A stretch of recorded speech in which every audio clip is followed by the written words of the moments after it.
don't make type beats. Be true to your craft. Don't be like anyone else, because if you're yourself, eventually your work is going to show for itself, and it's nobody can question that genuine work that you have coming out.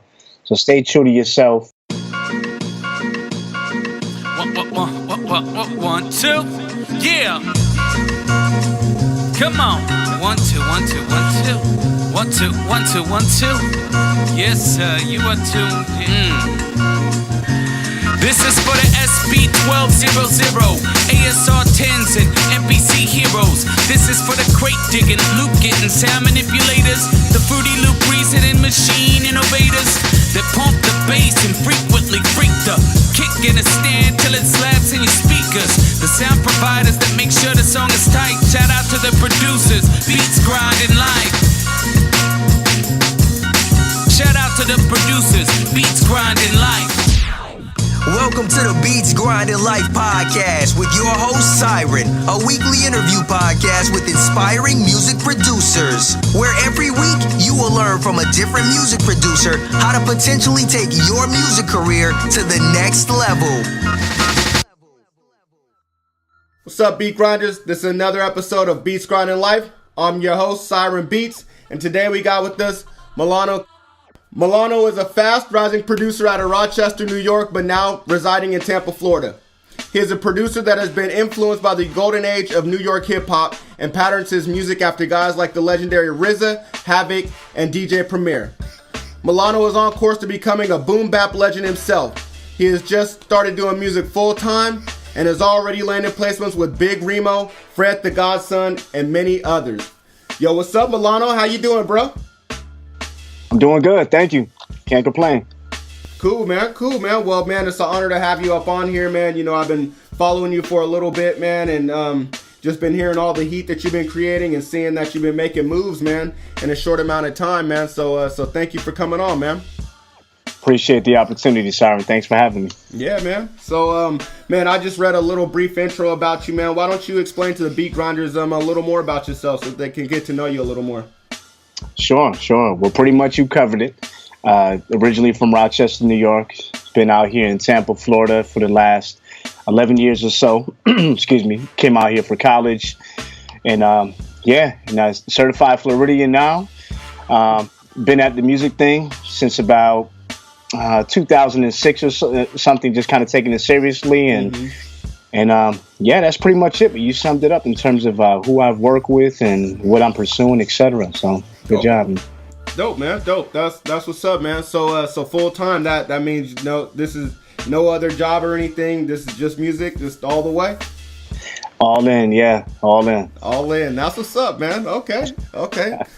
Man, happy to hear that, man. I know I'm trying to get to that point myself, man. I know a lot of Beat Grinders listeners are trying to get to that point as well. So hopefully we can learn a little bit from you so we can get to where you are, man. Absolutely. Appreciate the opportunity.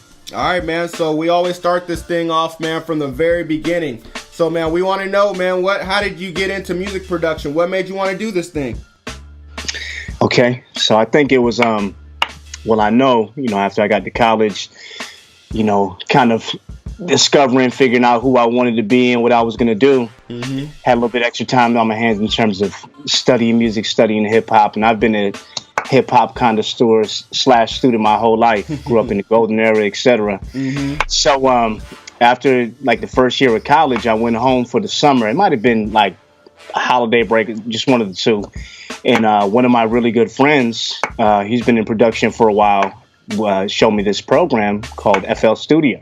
Nice. So, So that kind of planted the seed, and he just happened to be, he's kind of like my own version or like my own personal Jay Dilla. The guy's incredible. Mm. So he kind of set it off for me. And then when I went back to school the next year, one of my other buddies actually knew how to run FL Studio, really good, the technical side of it, of all that good stuff. Mm-hmm.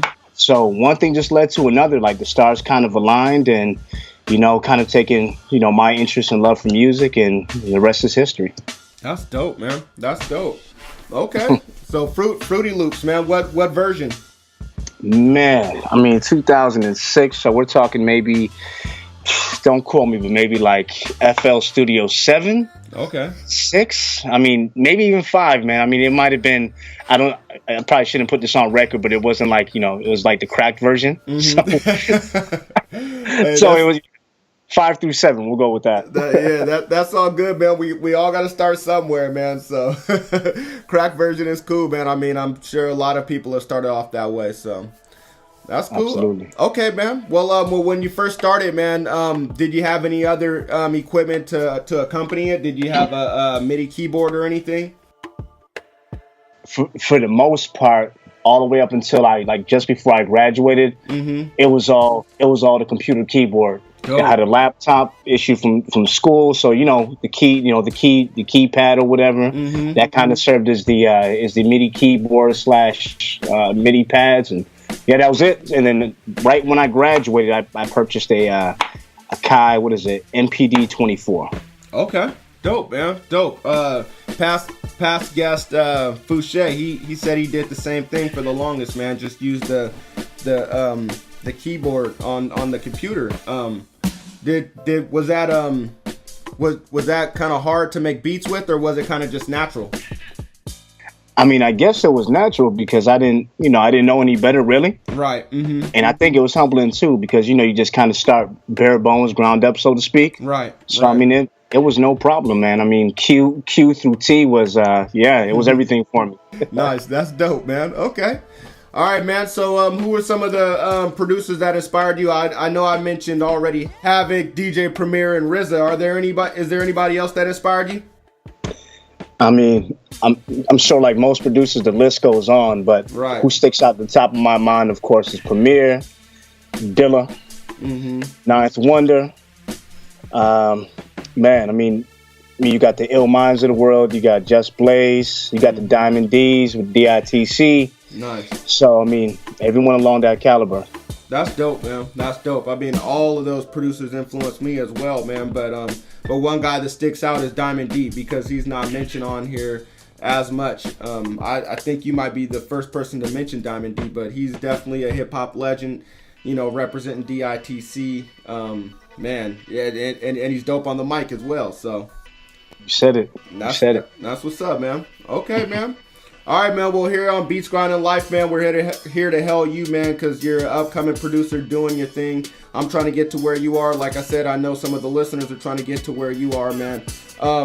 But, man, we got to touch on some of the hard moments, man, some of the setbacks and failures, man. So I want to know if you can tell me a failure setback that you had in your career that you were able to bounce back from so maybe we can learn from you, man. That'd be great. Sure. So I'll say it this way. I guess I wasn't fortunate enough to have like a specific setback, so to speak. When I say fortunate is, to have that opportunity to kind of, hit the brick wall, learn from it, etc. So I haven't had that opportunity quite yet. However, I would say major setback, something I've experienced in the past, is just kind of like the guy in the mirror in terms of momentum, kind of honing in on that and, kind of keeping consistent. So I've had I've definitely had my phases where, I kind of took a break. 1 week leads to 2 weeks leads to a month, etc. So for the most, and I think to me, momentum and consistency is everything. Right. So I would say personally, my biggest setback is the guy in the mirror, just staying on top of myself as much as I can. I've definitely taken some breaks where, I could have, been working and keeping my head down. Right, man. Well, that's dope, man. I'm glad to hear that, because I'm the same way, man. I mean, I've been doing this thing for a while, but I feel like I'm a beginner because for the same reason I've taken breaks and whatnot. Life happens sometimes, but yeah, you just gotta stay consistent, man. And like you said, staring back at the guy in the mirror, can be the worst enemy at times. So at least you recognize that and you noticed it, man, and you got back on board and you're doing what you love to do, man. That's what's up. Appreciate it. Yeah, man. That's dope. Thank you for sharing, man. Okay. Absolutely. All right, man. Well, let's hop on the other side of that, man. I want to know what's the biggest moment in your career that you've had thus far? So I think I'm still experiencing them, of course, kind of day by day with just having those moments and like kind of recognizing, that I'm getting better, and you kind of getting the the accolades and pats on the back, like, man, you're doing a good job type of thing. But like, to be more specific, probably, a couple of, I don't know if you call them placements, because it's more so like a business deal, like, it's an investment that I'm putting in and stuff.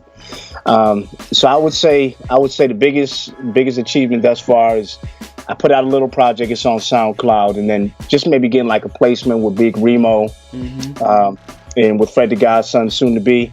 So I would say thus far, that's pretty much it. It's kind of minuscule, but big to me, Right. No doubt, man.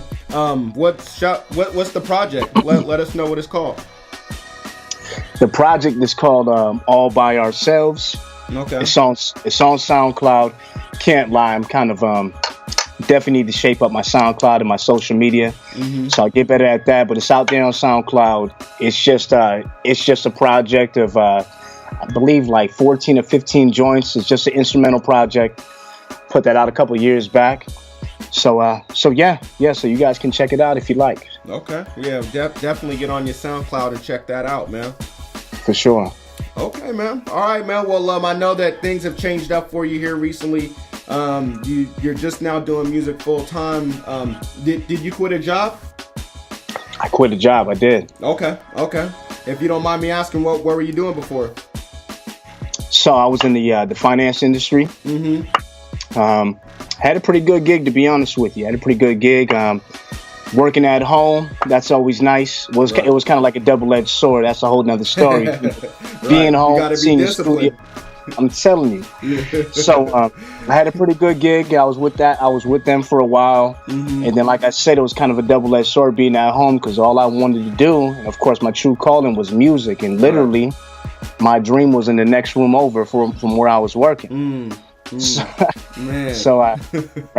that's kind of but it was a blessing in disguise, because it kind of propelled me to where I was gonna, what I was gonna end up doing eventually. Right. Here I am. Nice, man. Nice. Okay. All right, man. Well, like I said, things have changed up for you. You were working for someone else. Now you're working for yourself, man. I want to know these days, what's a typical day look like for you? So typical day is, it's pretty simple. So I'm a family man first. Then of course I'm pursuing my own things. So typical day is, it's waking up in the morning, getting myself ready, my daughter ready for the day. So, kind of make her breakfast, get my breakfast going, take it to work, and, kind of setting the tone for the day. I got to hit the gym, get my mind right, my body flowing, etc. Nice. Right after the gym, I come home, and trust me, it's hard to kind of go to the gym first, because when I wake up, I feel like my mind is firing the most, if that makes sense. Right. Yeah. Perfect sense. Dreaming, melodies you had in your head, or the beat you had in your head the night before, etc.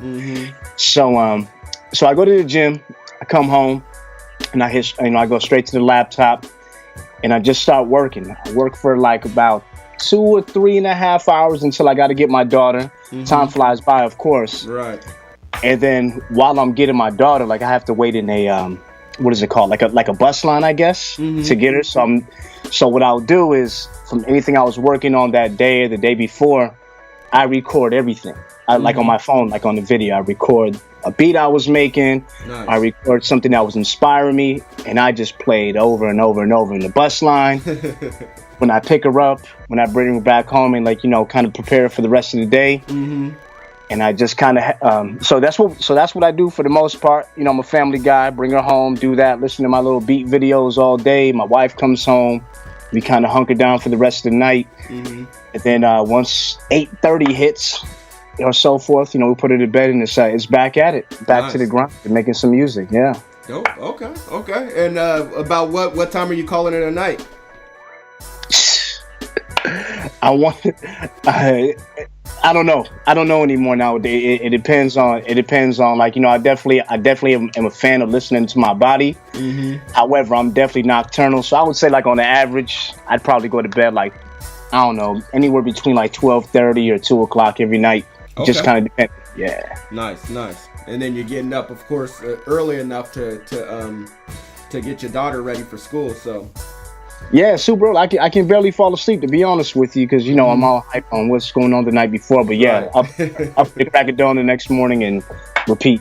Dope, man. Dope. That's what's up, man. I love that day, man. I mean, you got, of course, family first. Got to take care of the little one. Got to take care of the wife. And then second is music music, and then the gym, man. Sounds like a perfect day to me.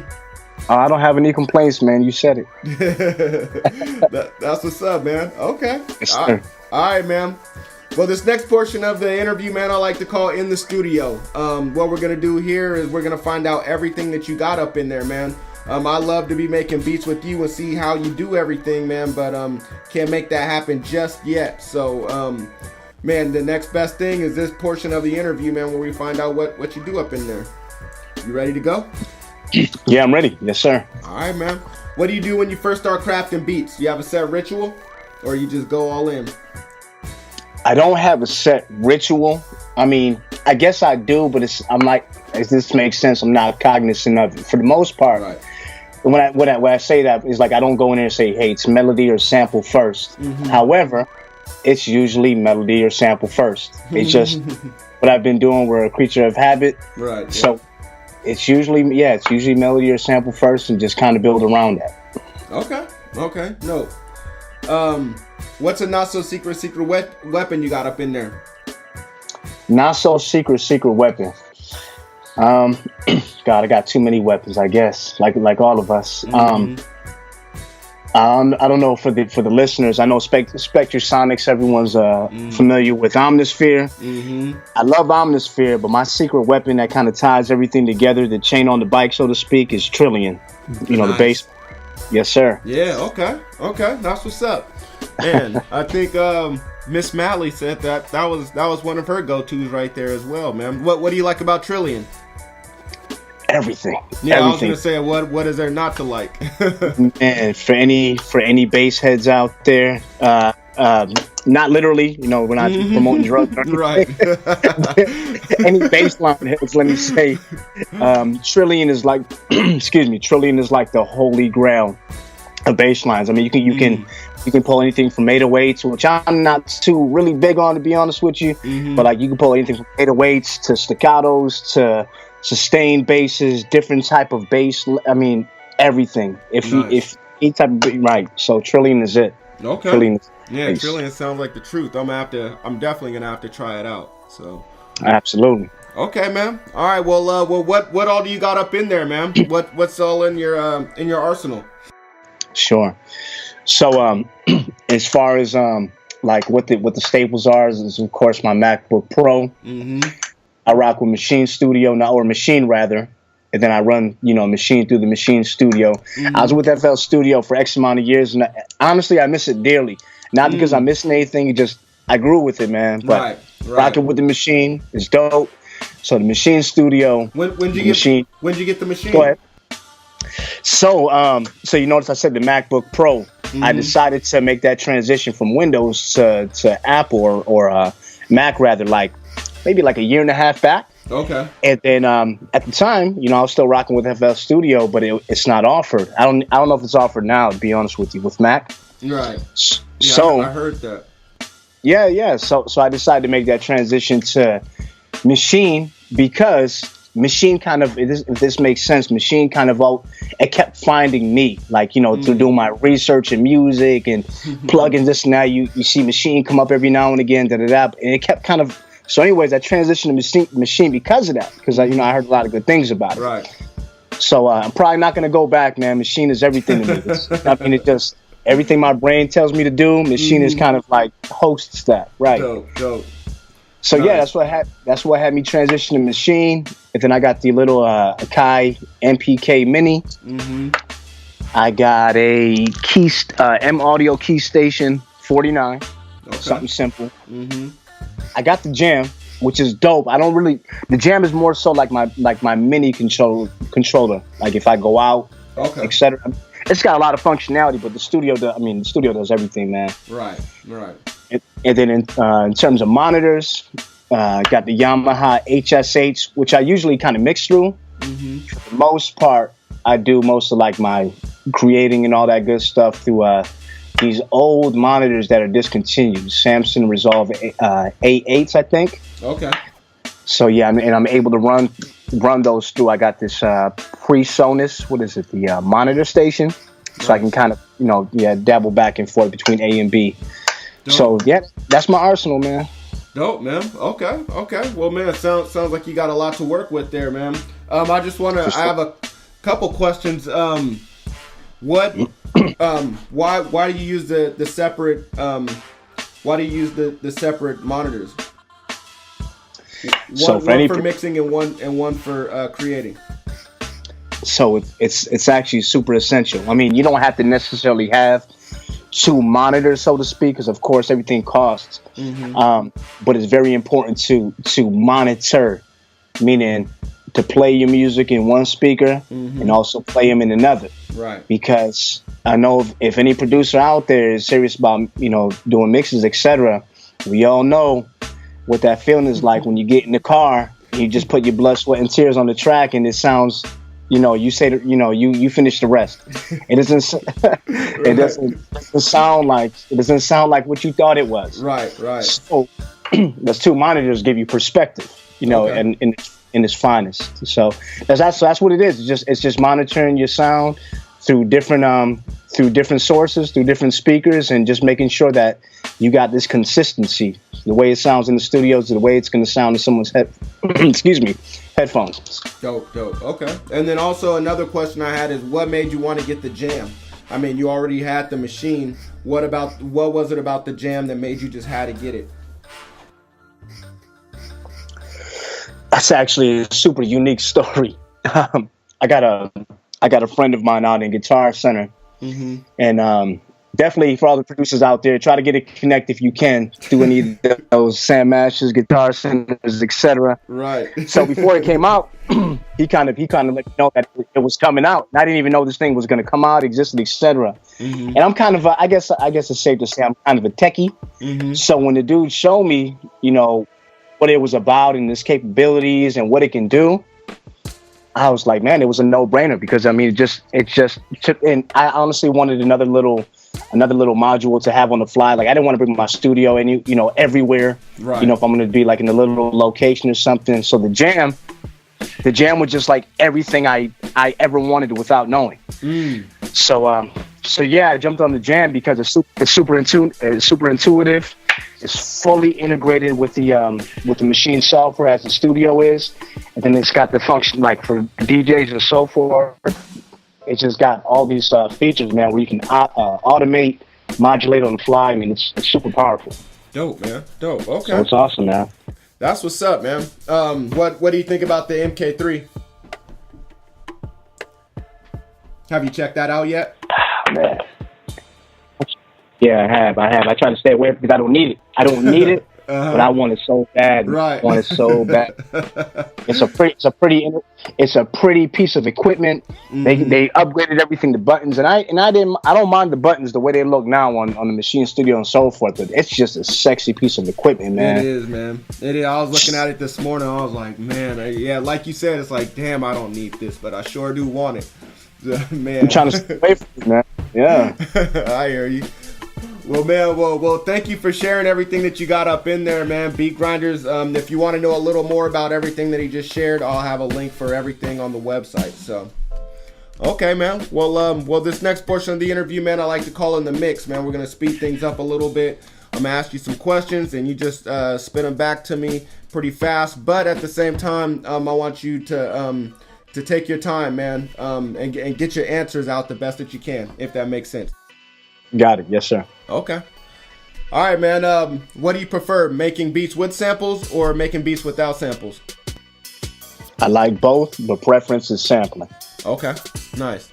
What's your opinion on selling and leasing beats online? I'm not against it, but I do tend to kind of stay away from it for the simple, and I'm not knocking anyone's hustle, because it's definitely a lucrative opportunity, but it's kind of easy to get lost in that shuffle where it's either, my opinion, like, if I was looking to buy beats, it's either, I feel like the type, in other words, the selling beats online to me is two things. It's either beats that are, for lack of better words, whack, or type beats. Right. Right. So so I'm not against it. I'm not knocking anyone's hustle, but it's just not my thing, I guess. Okay. All right. What's a plugin that you think every producer should have?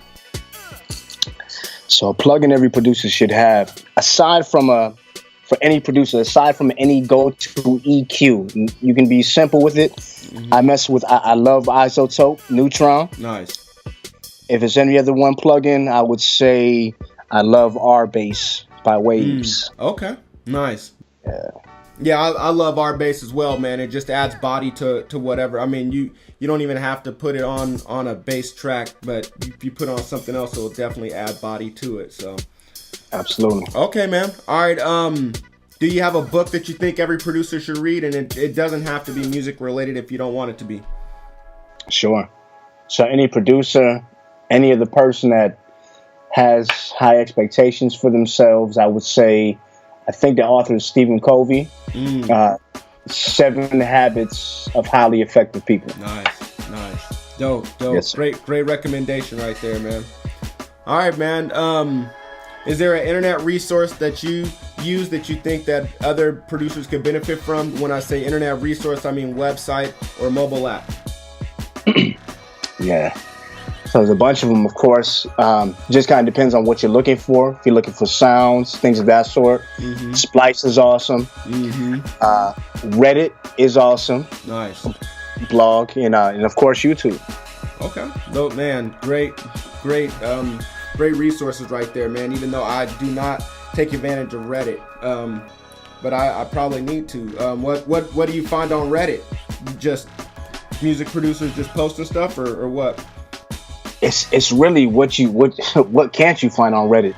So it's a blog with a whole bunch of insight, and I guess for how I look at it, it's like legitimate insight. So the stuff that you're reading, it gets voted up into the. I think a lot of blogs are like this, but just the simplicity of the interface, everything gets kind of voted up. So the stuff that you're reading is like, it's legitimate stuff, and it's just like I think the biggest thing for me is just the interface. It's just super easy to read. The website itself is the same. It mirrors the mobile app. It's super clean. So yeah. Okay. Nice. I'm gonna have to check Reddit out. I mean, of course I've heard about it, and I always hear people, saying that they love Reddit, but I've never heard music producers talk about Reddit. So okay. Yeah. All right, man. Well, I want you to imagine, man, that you've been given the duty to take all the faces off of Mount Rushmore and put 4 new faces on, but they have to be the faces of music producers. So I want to know, man, what music producers are you going to put up on Mount Rushmore? I only got 4, is that right? Yes, sir. Okay. So, we got to put Dilla up there, number 1. Mm-hmm. We got to put DJ Premier up there. Nice. Mm-hmm. And this is Mount Rushmore in terms of like, is it my personal favorite or just like all the above for like influence in hip hop, etc. Is that right? It's just whatever you think are the 4 top producers. But I mean, of course, it's going to be biased to you because Sure. Okay. Just want to make sure I'm answering that right. Okay, so we'll go with Dilla. Mm-hmm. We're going with Premier. You have to put Dr. Dre up there. Mm-hmm. And I got to put my man Ninth Wonder up there. Damn, that's a nice 4 right there, man. I don't think anybody can argue with that. Damn, man. All those dudes are legends and put in that work, man. Yes, sir. Wow, man. Wow, okay. Man, I know you started off with the Fruity Loops, Ninth Wonder, man. He started off with Fruity Loops as well, and he's on Machine now, man. Kind of just like you, man. I mean, is he like one of your major influences, or? Yeah, for sure. I mean, I consistently listen to Ninth and his work and Jamla and all the stuff that they're putting out there. Definitely was an inspiration doing FL Studio back in the day, or using FL Studio back in the day, because a lot of producers might know back in the day, FL Studio wasn't really high regarded type of thing. Right. Yeah. You couldn't tell me nothing because I mean, Ninth Wonder was putting out this magic. So, Yeah, yeah, I absolutely follow, format, and kind of humbled that you're right. He's on Machine now too. I just so happen to be on it. I don't think I followed him in that regard, but just because, I mean, I must be on a good path. Yeah, man. And I mean, back then too, I mean, there wasn't anyone else to look up to as far as like boom bap producers that were on FL Studio. I mean, you had other kind of producers, but he was that one guy. So yeah, you said it. Yep. All right, man. Well, I want to know, man, you just woke up from a dream, and in that dream, you had the perfect studio session. In that studio session, you had one artist, one producer, one engineer, and one random person. Who are those 4 people going to be? I got it. So, these guys that are going to make magic, artist number 1, rest in peace, is Michael Jackson. Okay. Producer is going to be Timbaland. Nice. Engineer, got to go with Dave Pensado. Okay. And that random person has to be myself. No questions. No, man. See, okay, I read it wrong, man. My bad. The producer is a co-producer with you, so of course you're gonna be in there. Okay. So I'm the co-producer. Okay, that's fair. So the random person that would be in there in that session, God, that's heavy. Because it can't just be, you can't just be a random person. It's got to be someone with clout. Right. Man, the random person in there would be. And also now that I've told you that you're the co-producer, or maybe Timberland is the co-producer, who knows? But I mean, does that change things? As far, I mean, is someone producing with you?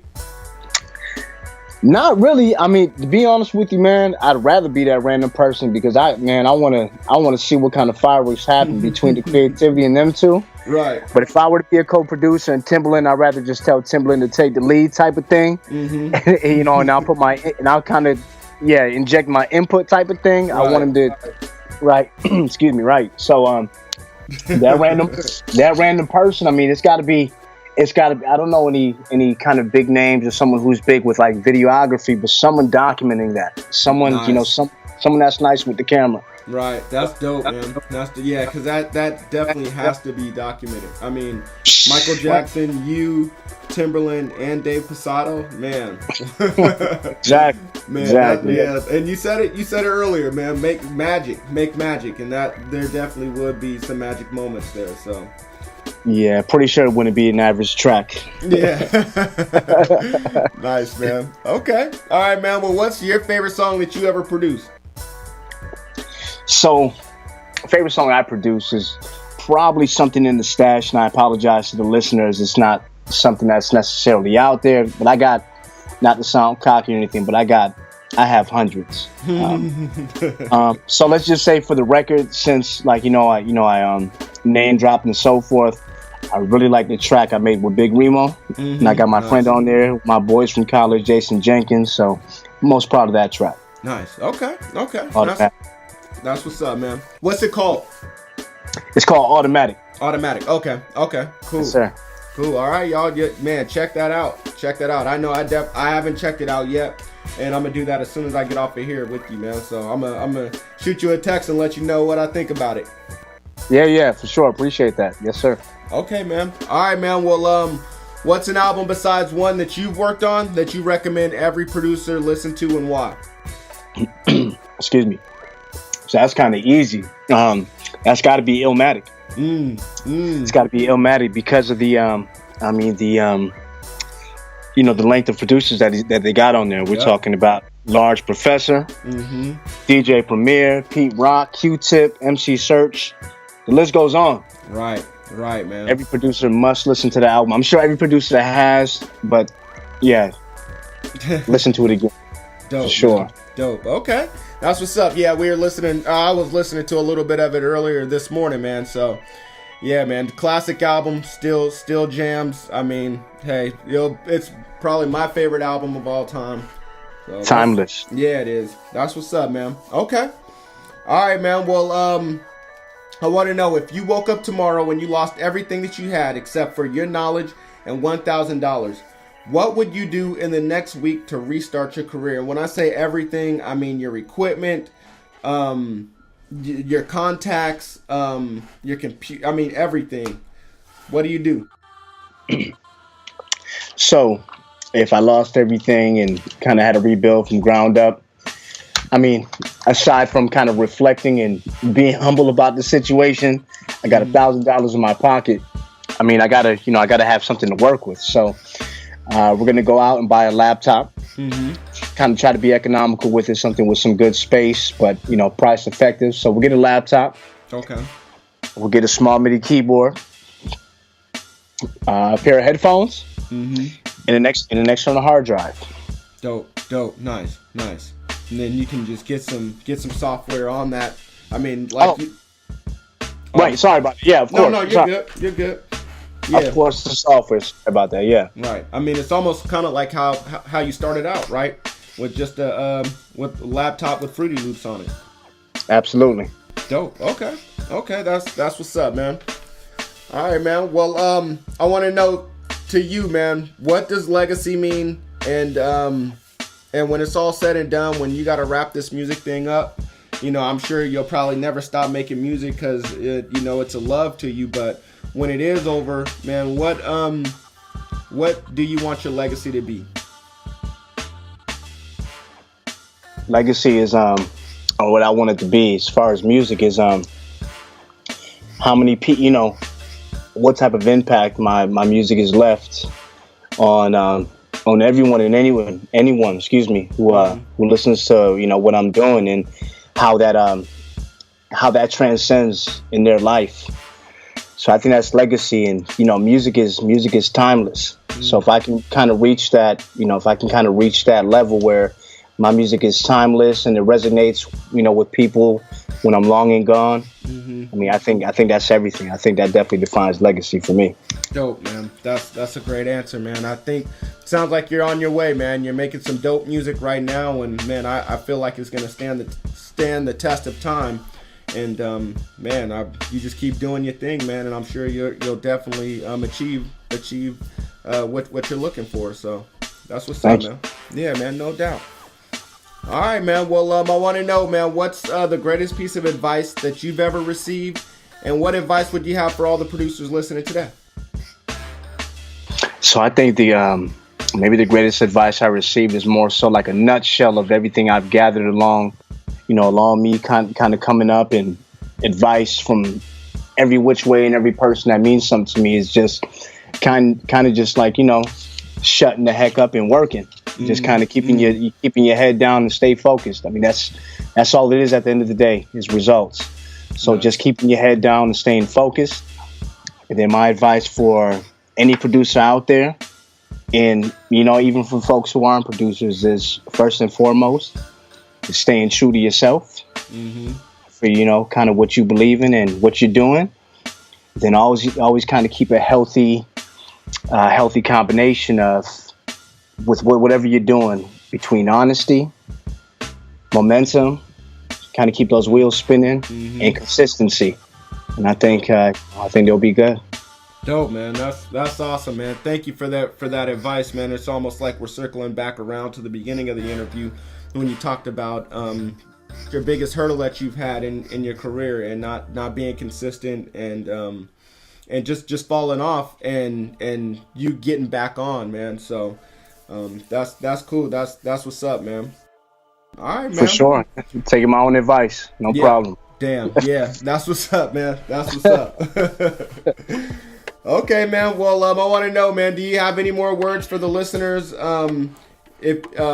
If you do, man, here's your chance to let them know. Also, let us know how we can contact you if you want to be contacted, and what we need to be looking out for.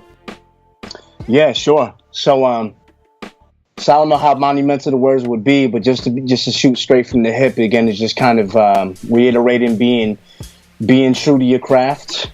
Don't make tight beats. Be true to your craft. Don't be like anyone else, because if you're yourself, eventually your work is going to show for itself, and it's nobody can question that genuine work that you have coming out. Nice. So stay true to yourself, and then you can definitely. And again, I apologize. I should have been better prepared in terms of my social media being shaped up. I will work on that. So I am on SoundCloud. I believe I'm located. I mean, you can find me as Milano Kaye, Milano_Kaye, or just Milano Kaye. I don't think there's too many Milanos out there. And then Milano Music on Instagram. I'm definitely out there and trying to add some more content. Then of course in the future I'll be putting some more stuff out there. But for the most part it's SoundCloud right now and Instagram. Dope, man. Dope. Okay. All right, man. Well, I want to say thank you for coming on the show, man, and adding value to the community, man. Definitely appreciate it, man. All the advice that you've given and everything, man. It's much appreciated, man. So, man, salute to you. Thank you for that, man. Likewise, Siren. I appreciate the opportunity. Thank you so much. No doubt, man. No doubt. And Beat Grinders, you guys keep doing your thing. Keep grinding it out. This week you have been mentored by Milano Kaye, and so you guys consider yourselves lucky. Keep grinding. Peace. Thank you. Peace.